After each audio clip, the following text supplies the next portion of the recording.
Көкташ, Кызылбел, Көктерек, Арка, Достук, Жаштык, Коондо, Интернационал, Эски Оочу, жалпысынан 10дон ашуун Баткен облусундагы айыл кыштактар таджик тараптын куралдуу чабуулуна дуушар болушту. Кесепетинде 50 миңдей жай тургун үйлөрүн таштай качууга үлгүрсө, жүздөгөн кыргыз жарандары түрдүү жарааттарды алышып, 40ка жакыны ок коушту.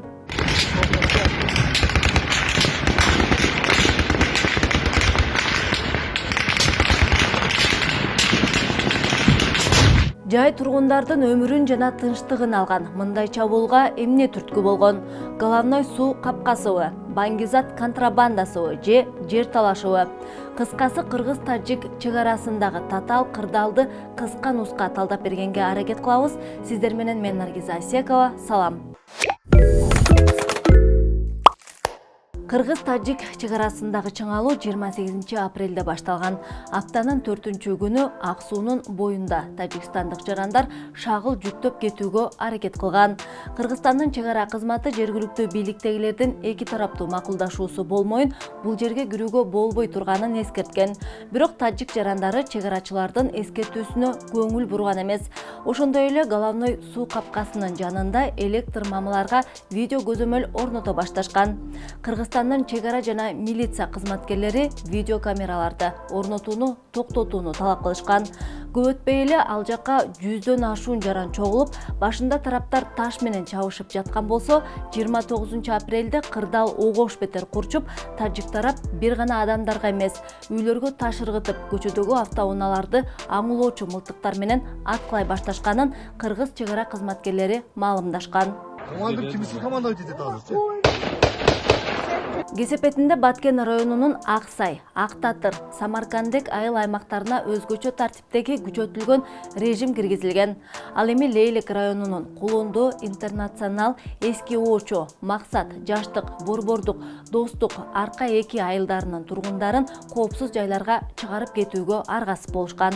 Көп убай Тажикстандын армиясы Кыргызстандын бир нече чек ара бекеттерине жапырт чабуул жасашкан. Алар кыргызстандык Капчыгай, Миңбулак, Достук, Кожогар жана Булакбашы чек ара бекеттерине ок чыгарып, минометтон аткылоонун кесепетинен Достук чек ара бекетинин имараты өрттөнүп кеткен. Кыргыз бийлиги тажиктердин армиясы минометтон сырткары пулемет, авиаракета, ошондой эле Ми-24 аскерий тик учактарын колдонушканын билдирди. Буяктан карасаң, жыгайга тигенсиң го. Şeyden kirip etken eken da, iyiyim olsun. Ana, hoşuna atıp da yürü. Şu teşvik gelip. Baktır. Терминал болот, стабилизатор полета. Bu жарылып кетти. Кармалаш керек, только инженерлер разминирование бар. Вертолетпен аса снаряд келип, топко тийип урап калды. Түшсө экинчи жерде. Ал эми Кыргызстандын атайын багыттагы бөрү отряды Тажикстандын аракеттерине жооп катары алардын чек ара заставасын басып алган. Тараптар бир нече жолу ок атышууну токтотуу тууралуу келишимине келгени менен тажик тарап талаптарды аткарган эмес. Тагыраагы 30 апрелде куралдуу чабуул кайра уланып, Лейлек районундагы үйлөргө өрт коюшкан. Ал эми 1 майда болсо тажик күчтөрү чек ара тарапка аскерий техникасын тарта баштаганын кыргыз чек арачылары маалымдашкан. Ошондой эле Тажикстандын аскерий күчтөрү 10 кыргыз жаранын барымтага алышып, аларды 1 майда гана бошотушкан. Алар барымтада жатканда ур тепкиге кабылганын саламаттык сактоо министри Алымкадыр Бейшеналиев кабарлады. Били, да? Салам алейкум.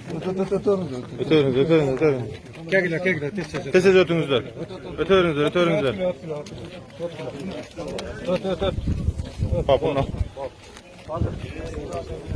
Кечки саат 20:06 1 май. Эки тараптуу сүйлөшүүлөрдү облус жетекчилеринен тартып президенттерге чейин жүргүзүп жатышып, 2 сутка дегенде араң орток пикирге келишкен. Что мы будем в скорейшем времени решать все проблемы, и наши народы будут жить, как всегда, в дружбе, взаимопонимании, и будет обеспечена полная стабильность. Эми дал ушундай кагылышуунун болжолдуу себептерине токтолсок, эл аралык эксперттер, жергиликтүү адистер бир нече варианттарын келтиришти. Тактоо иретинде айта кетсек, кыргыз-тажик чек арасы 980 чакырымдан турат. Анын дээрлик жарымы, тагыраагы 400 чакырымы такталган эмес. Талаштуу жерлер. СССР ураганда Кыргызстандын аймагында 6 анклав пайда болгон.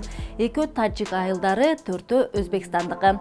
Жалпак тил менен айтканда, башка өлкөнүн чакан жери менен эли экинчи мамлекеттин аймагында кыпчылып калган. Мындан улам жер, суу, чек ара боюнча пикир келишпестиктер байма-бай чыгып турчу. Бирок Баткен облусунун Көкташ айылындагы дал ушул жаңжал тутанган головной суу капкасы тээ илгертен эле кыргыз тарапка таандык болгон. Тагыраагы талаштуу тилке эмес. Аны тастыктаган документ дагы бар. Ага ылайык аталган объект Кыргыз СССРнин айыл чарба жана суу чарба министрлигинин буйругу менен 1970-73 жылдары курулуп бүтүп, колдонууга берилгенин көрүүгө болот. Ошентсе дагы тажик тарап 1924, 1927 жана 1989 жылдардагы карталарга таянып, суу капкасы биздики деп талашып келет. Анткени головной суу капкасы адам эң көп жашаган Фергана өрөөнү үчүн чоң мааниге ээ. Анткени ал жактагы суга суусун тажик жана кыргыз тарап бирдей колдонуп келишкен. Эксперттердин баамында кыргыз-тажик чек арасындагы жаңжалга Афганистандан Кыргызстан аркылуу өтө турчу баңгизаттын контрабандасы дагы себеп болушу ыктымал. Анткени такталбаган тилкелерде жайгашкан айыл кыштактар аркылуу айрым товарларды контрабандалык жол менен алып кетүүгө мүмкүн.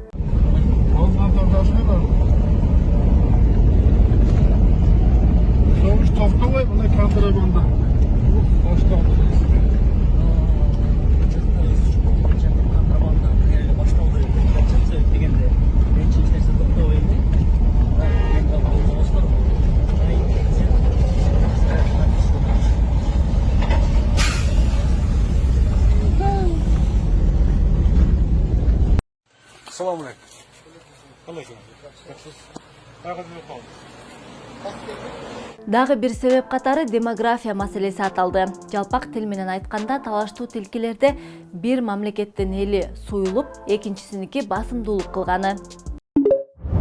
Кыргызстандын Тажикстан менен чектеш аймактарында Бишкек үчүн кооптуу демографиялык өзгөрүүлөр болуп жатат. Чек арада жана Кыргызстандын ичиндеги анклавтарда жашаган тажиктердин саны жыл сайын өсүп жатат. Ошол эле маалда кыргыз жарандарынын саны кыскарууда. Анткени кыргыз эли борбор жакка жакыныраак же болбосо Россияга мигрант болуп көчүп кетишүүдө. Келечекте мындай көрүнүш аталган аймакка көзөмөлдү жоготууга алып келиши ыктымал. Эл аралык эксперттердин пикиринде эки мамлекеттин ортосундагы тутанган согушка тажик бийлигинин өз өлкөсүндө саясий упай топтоо аракети себеп болгон деп божомолдошту. Тажик тарап Кыргызстандын аймагындагы Ворох анклавы менен материктик аймакты бириктирген жолго көзөмөл орнотууга алып келе тургудай ийгиликке жетишүүнү көздөгөн болушу мүмкүн деген аналитиктер арасында кооптонууларды жаратты. Башкача айтканда, тажик тараптын бул аракеттеринен соң Ворох анклав болбой калышы мүмкүн. Жыйынтыгында Кыргызстан өзүнүн Лейлек районуна эркин өтө албай, Лейлек аймагы өзү кайра Тажикстандын аймагынын ичиндеги анклавга айланып калышы ыктымал. Ошондуктан бул чатак кокустан чыкты дегенге болбойт. Дагы бир кызыктуу жагдай, кыргыз-тажик чек арасында ок атышуу башталганда Тажикстандын Борбору Дүйшөмбү шаарында жамааттык коопсуздук келишим уюмуна мүчө мамлекеттердин коопсуздук кеңешинин катчыларынын жыйналышы өтүп жаткан эле. Кыргыз-тажик чек арасындагы куралдуу кол салуу боюнча Кыргызстандын башкы прокуратурасы тажик тарап ынтымактуу коңшулук, өнөктөштүк кызматташуу боюнча келишимди бузганын айтып, 30 апрелде 11 кылмыш ишин козгогон. Алар массалык башаламандык, тынчтыкка каршы кылмыш, ээн баштык, бөтөн бирөөнүн мүлкүн жок кылуу жана кыйратуу, мамлекеттик чек араны мыйзамсыз кесүү өтүү, адам өлтүрүү беренелеринин белгилери боюнча катталган. Ал эми Тажикстандын башкы прокуратурасы болсо Кыргызстандын аскерлери менен жарандарына каршы кылмыш ишин козгоду. 29 апрелде Исфара аймагында аскер адамдардын тобу жана 200гө чамалаган Кыргызстандын жергиликтүү тургундары тарабынан куралдуу кол салуу фактысы боюнча согуш баштоо же агрессивдүү согуш жүргүзүү, 2 же андан көп адамды өлтүрүү беренелери боюнча кылмыш иши козголду. Тажикстандын башкы прокуратурасы чырдын чыгышына Кыргызстанды айыптап, курал менен кол салышты. Бириккен Улуттар уюмунун уставын бузду. Коңшу мамлекеттин аймактык бүтүндүгүнө кол салды деп билдирген. Кызыгы УКМКнын төрагасы Камчыбек Ташиев Кыргыз-Тажик чек арасындагы кырдаал боюнча алдын ала маалыматы болгонун 2-майда билдирген. Эгерде сиздерде алдын ала маалымат болсо, анда сиз Германияга жөнөп кеткен убактыңыз менен кагылышуунун башталышы дал келип атат. Буга кандай комментарий берет элеңиз? Эгерде кагылышын билсеңиз, барбай бул жакта алдын алып калууга мүмкүнчүлүк бар беле сиздерде? Кагылышуу болот деп эч ким билген эмес, жана аны билиши мүмкүн да эмес болчу. Бирок кайсы бир деңгээлде ошол чек араларыбыздагы абалдын мындай бир курчуп аткандыгы бизге белгилүү болгон. Ошол боюнча биз тийиштүү чараларды көргөнбүз. Ошол чаралардын кайсы бир деңгээлде пайдасы тийди деп эсептейм. Эл аралык эксперттер Кыргыз-Тажик чек арасындагы кырдаалга бул Тажикстандын согуштук агрессиясы деген баа беришти. Мен бул чыныгы согуштук аракеттер дегенге макулмун. Ошондой эле биз жакында бул согуштук операцияда чек арадагы кыштактарды басып алып, жай тургундарга каршы аскер техникасын колдонгон учурларды териштирүү үчүн тиешелүү иликтөөлөр жүрө турганына ишенебиз. Мына ушунун баардыгы бул окуя жөнөкөй эле чек ара чатагы эмес, Тажикстандын согуштук агрессиясы болгонун көргөзүп турат. Менимче эл аралык коомчулуктагы бул тажик өкмөтүнүн агрессиялык жүрүшү дегенге макул болуш керек. Кыргызстандагы саясий уюмдар эл аралык коомчулукка кайрылып, Тажикстанды агрессор өлкө катары таануу талабын коюшту. 2021 жылдын 28 апрелинде биздин өлкө тыкыр пландаштырылган жана даярдалган агрессиянын объектисинде калды. Ага Тажикстан Республикасынын куралдуу күчтөрү жана ушул мамлекеттин куралдуу бандиттеринин тобу катышты. Авторитардык режимдер көпчүлүк учурда курмандыктар, кесепеттери жана өзүнүн бөтөн элдин келечегин ойлобогон, өзүнүн популярдуулугун арттыруу үчүн майда жеңиштүү согуштарды пайдаланат. Социалдык тармактарда Тажикстанды агрессор өлкө катары таануу тууралуу петиция тартталды. Ал Бириккен Улуттар уюмуна эл аралык сотко багышталган. 4-майга карата аны 14 миңге чукул адам колдоп берген. Кыргыз-Тажик чек арасындагы куралдуу кармашта 3-майга карата берилген маалыматка таянсак 36 жаран набыт кеткен. Көз жумгандардын 3-өө аскер адамдары болсо, калгандары жай тургундар. Ичинде 12 жашар секелек кыз жана 4 жашар чүрпө бар. 200гө жакын тургундар түрдүү жараттарды алышкан. Тажиктер атып, азыр бир киши больницага түштү, бутуга атып. Айылдар аралап барып басып болбойт. Марадиосу башталды. Бир айыл сонол бүттү. Экинчи айылга өтүп атат. Заправкалар бүттү, бар жок. Мына айтып коеюн. Солдаттар келгениге 3 күн болду. Военныйлар команданы күтүп турат. Качан команда болсо, ошондо гана атабыз деп киребиз деп турат. Качан неме кылыш керек? Танкистер мандыражы бол жатып калды, биз танктан suurup чыктык баары. Приказ бербеди да аткыла деп. Анан ел чогулуп баягы эме кылып танкистерди аткыла деп ел аттырып жиберди. Алар приказ бербейт. Ne bizdin birliktekiler, bizdin eldi öldürüyorsunlarmı? Oyunlar kanday, oyunlar. Bizdin elde öldürürsünler, mana biz ölü bereyik. Ana saktayız desenger, saktagıla. Ал эми тажик бийлиги болсо чек ара жаңжалында жапа чеккендер тууралуу расмий маалымат чыгара элек. Эгер Тажикстандагы радио Озоди маалымат каражатына таяна турган болсок, 16 киши көз жумган. Кыргызстандын өзгөчө кырдаалдар министрлигинин маалыматына ылайык, тажик тараптын кол салуусунун айынан жалпысынан 107 үй, 2 мектеп, 1 ФАП, 1 бала бакча, 10 май куюучу бекет, 8 дүкөн, 4 соода борбору, 4 социалдык объект, 5 мамлекеттик мекеменин имараттары өрттөнүп кыйраган. Вот один из 17 домов, которые полностью разрушены. Сюда уже пришли МЧС, саперы. Люди уже могут прийти обратно. Социалдык желилерге тараган тасмаларда тажик тараптан куралдуу адамдар өрттөнүп жаткан кыргыз үйлөрүнүн жанында жүргөнүн, ошондой эле атайын экскаватор айдатып келип, кыргыз тараптагы үйлөрдү бузуп жатканын байкоого болот. Анна герой. Мана дустан. Унда жой жан. Мана ме аружа, мана. Бачой мо омадо. Мана.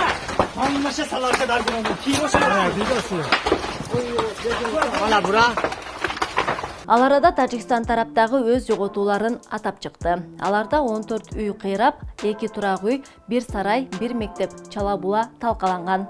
Кыргыз-тажик чегарасындагы куралдуу кармашты дүйнө коомчулугу дагы карап турду. Дүйнөдөгү ири массалык маалымат каражаттары макалаларын жарыялашкан. Алсак, немистердин Deutsche Welle медиасы Кыргызстанда 13 адам курман болгонун, бийлик 10 миңдей адамды эвакуациялаганын, эки өлкө соңку жылдардагы эң катуу жаңжалдан кийин ок атышууну токтотуу тууралуу макулдашканын, Кыргызстан Тажикстан менен болгон кагылышуудан кийин миңдеген адамдарды коопсуз жайларга чыгарып кетти деген аталыштагы макаласында баяндаган. Ал эми France Press агенттиги болсо Кыргызстан Тажикстан менен чегара кагылышында бир нече адам өлүп, миңдеген киши үй жайын таштап качканын билдирди деген аталыштагы макала жарыялады. Жабык авторитардык мамлекет катары саналган Тажикстан кагылышуулар болуп жатканда азыраак билдирүү жасады. Болгону бейшембиде 2 жараны ооруканага жаткырылганын жана анын биринин абалы оор экенин кабарлады. New York Times басылмасы болсо Тажикстан менен Кыргызстандын ортосунда тутанган куралдуу жаңжал америкалык аскерлердин Ооганстандан чыгарылышы күтүлүп жаткан маалга туш келгенин жазып, бул окуя Борбор Азиядагы туруксуздук коркунучун күчөткөнүн белгилеген. Интернетте тараган видео тасмаларда тажик тилинде сүйлөп жаткан адамдар айылдагы кыргыз үйлөрү күйүп жатканына сүйүнүп жүргөнүн көрүүгө болот. Мындан сырткары чегарадагы куралдуу кагылышууну чет элдик ЖМКлардан BBC, Al Jazeera, Guardian, Reuters, Anadolu маалымат агенттиктери чагылдырышкан. Азыр болсо кыргыз бийлиги Баткен облусуна өзгөчө статус ыйгарыш үчүн документ даярдап жатышканы маалым болду. Анын жардамы менен аймакта жашоо сапатын жакшыртууга мүмкүн болору айтылат. Сиздер менен мен Наргиз Асиекова болдум. Видео менен бөлүшүп, комментарий жазганды унутпаңыз. Көрүшкөнчө.